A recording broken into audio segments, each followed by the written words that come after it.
Internet regorge de théories tous plus flippantes les unes que les autres, du voyage dans le temps aux théories du complot, sans oublier les théories sur la création de l'univers. Dans cette vidéo, on va vous présenter certaines de ces théories qui risquent certainement de faire exploser votre cerveau. Mais avant de commencer, n'oubliez pas de vous abonner et de nous laisser un petit pouce bleu. Sur ce, bonne vidéo à tous.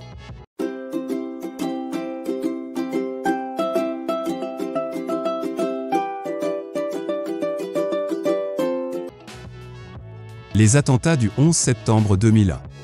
Le 11-9 Truth Movement est un groupement de personnes qui ne cessent d'affirmer que les attentats du 11 septembre 2001 n'ont jamais eu lieu. Que le Boeing 757 ne s'est jamais encastré dans le Pentagone et que le World Trade Center n'aurait pas pu tomber suite à 2 impacts d'avions.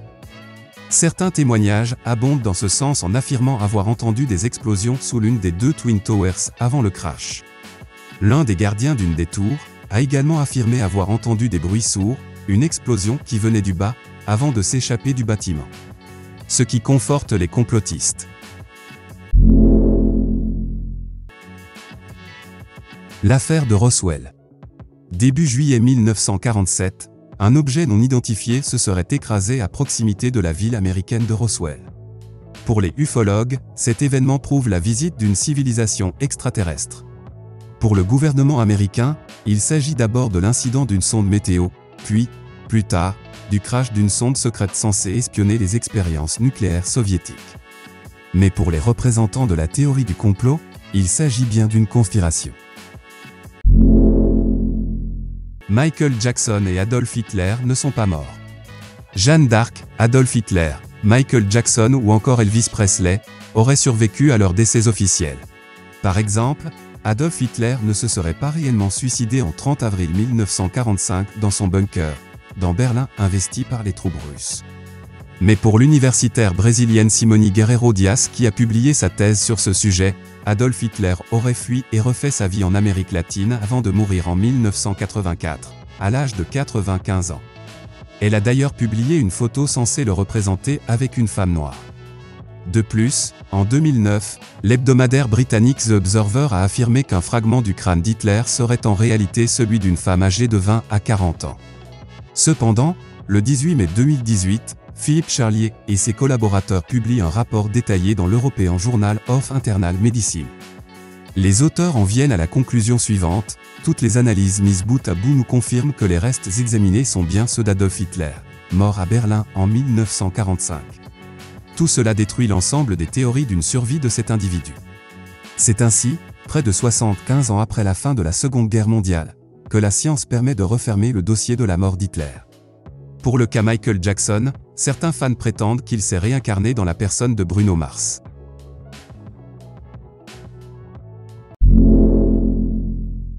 Shakespeare n'aurait pas écrit toutes ses pièces. Le plus grand dramaturge de tous les temps a-t-il vraiment existé? Certainement, mais d'après certaines théories, il n'aurait pas écrit toutes ses pièces. Certains affirment que William Shakespeare n'était qu'un pseudonyme emprunté par différents auteurs. Et puis il y a ceux qui croient en la théorie oxfordienne sur la paternité de Shakespeare, selon laquelle le comte d'Oxford Edward Bear aurait en fait écrit ce qui est considéré comme l'œuvre du poète.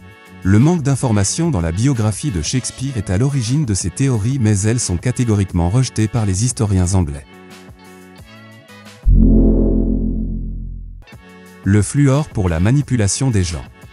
S'il est connu pour son effet bénéfique sur les dents, certains pensent tout de même que le gouvernement en met dans l'eau potable pour une autre raison, celle de contrôler la population. En 1954, le chimiste Charles Elliott Perkins déclare que ceux qui boivent de l'eau fluorée pendant plus d'1 an changeront définitivement mentalement ou physiquement. Durant la Seconde Guerre mondiale, les nazis en auraient utilisé pour forcer les gens à se soumettre dans les camps de concentration et même pour stériliser les humains. Si cette dernière affirmation est probablement un mythe urbain, l'eau fluorée aurait fait partie d'un plan pour renforcer le communisme en Amérique dans les années entre 50 et 60. Le héros assassin. Tu entends probablement souvent dire que si tu reviens dans le temps et tu tues Hitler quand il était enfant, tu l'empêcheras de grandir et de commettre toutes les atrocités connues de tous. À ce moment-là, tu seras certainement le héros qui a sauvé le monde de connaître la cruauté de cette personne. Mais aux yeux des personnes vivant dans cette époque, tu seras juste perçu comme un tueur d'enfants, un criminel sans cœur qui n'a pas hésité à tuer un simple enfant. N'oublie pas que ces personnes n'ont aucune idée de qui est en réalité cet enfant et ne savent pas qu'il deviendra le Hitler qu'on connaît. Et tu te retrouveras dans l'impossibilité de convaincre ces personnes que tu viens de l'avenir et que tu te devais de le tuer pour empêcher la mort de millions de personnes. Malheureusement, il est certain que personne ne te croira, ce qui va probablement t'empêcher de faire l'effort d'expliquer à ces gens les raisons de ton acte dès le début. Et c'est là que la théorie prend place. Maintenant, imaginez que toutes ces personnes perçues aujourd'hui comme des monstres et des criminels, ne sont en réalité que des héros qui nous viennent de l'avenir pour tuer ces gens, pour les empêcher de tuer des millions d'humains sans jamais le dire à personne. Puisqu'en fin de compte personne ne les croira. Dans cette vidéo, on ne fait qu'exposer des théories qui tournent sur Internet, et on ne défend en aucun cas ces théories ou ce qu'elles disent, ni ces personnes et leurs actes criminels.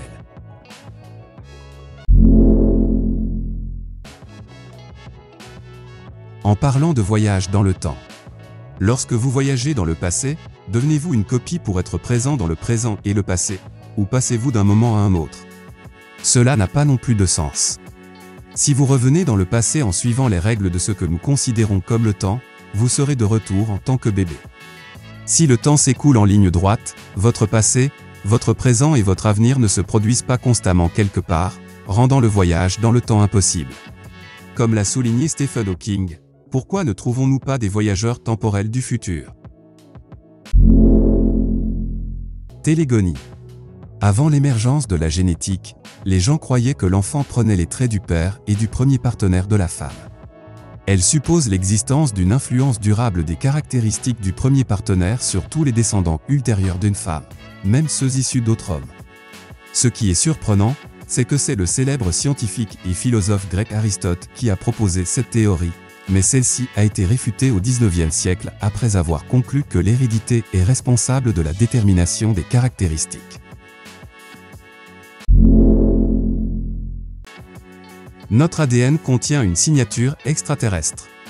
Il existe une théorie selon laquelle au lieu de rechercher des preuves d'être d'une autre civilisation à l'aide de télescopes, nous devrions rechercher à l'aide d'un microscope à l'intérieur de notre ADN. Vladimir Scherberbach de l'université kazakh Al-Farabi au Kazakhstan et Maxime Kakukov de l'Institut de recherche spatiale Fezenkop pensent que l'ADN humain contient un message codé provenant d'extraterrestres, impliquant des schémas informatiques et idéologiques encodés dans un langage symbolique antérieur. En d'autres termes, une espèce intelligente pourrait avoir encodé des messages dans notre ADN.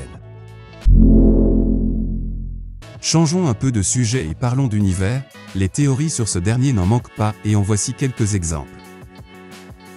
Univers ekpyrotique.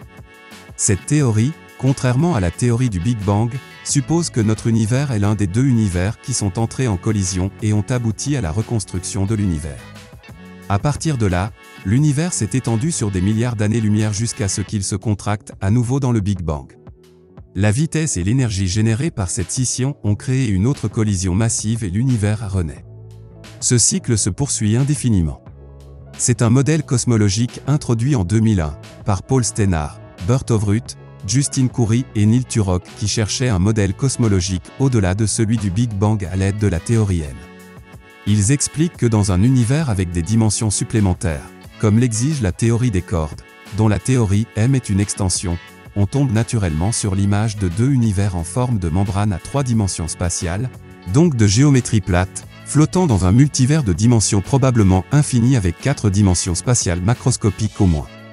Le Big Bang ne serait que le résultat de la collision de ces deux univers membranes, dont nous habiterions l'un d'entre eux. Univers matriciel. Est-ce que quelqu'un se souvient de ce film sorti il y a quelques années? Où le héros a pu arrêter les balles et voir le temps ralentir alors qu'il combattait ses ennemis. Le nom du film était des Matrix.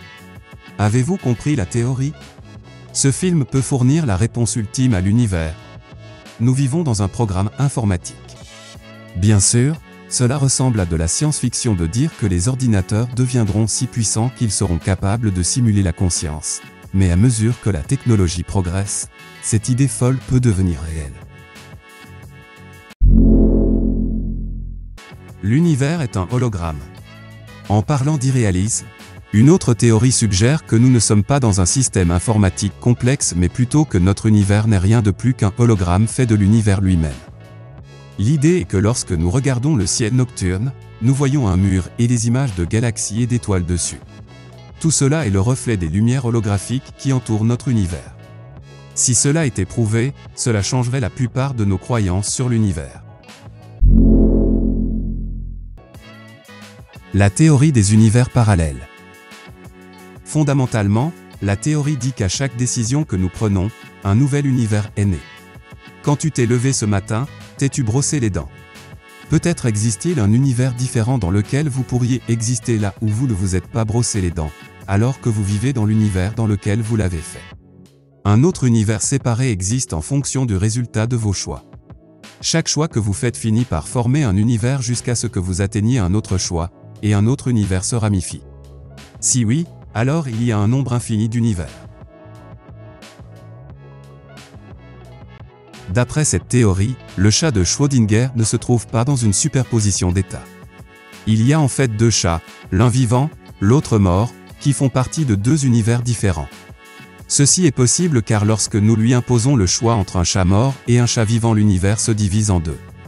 Naissent alors deux univers parallèles qui sont absolument identiques, si ce n'est que l'un contient un chat vivant et l'autre un chat mort. Dans chacun de ces univers, le chat est dans un état bien défini et le concept un peu absurde d'un animal ni mort ni vivant n'est plus nécessaire. Finalement, lorsque nous ouvrons la boîte et observons son contenu, nous sélectionnons l'un des deux univers qui devient alors notre univers. À ce moment, les deux univers parallèles se découplent et deviennent totalement indépendants l'un de l'autre. Si nous découvrons que le chat est mort, nous pouvons nous rassurer en imaginant qu'il existe un univers parallèle où le chat est vivant. Il doit y avoir un sentiment de confusion au sujet de ces théories, et ce n'est pas surprenant. Beaucoup d'autres ont ressenti cela.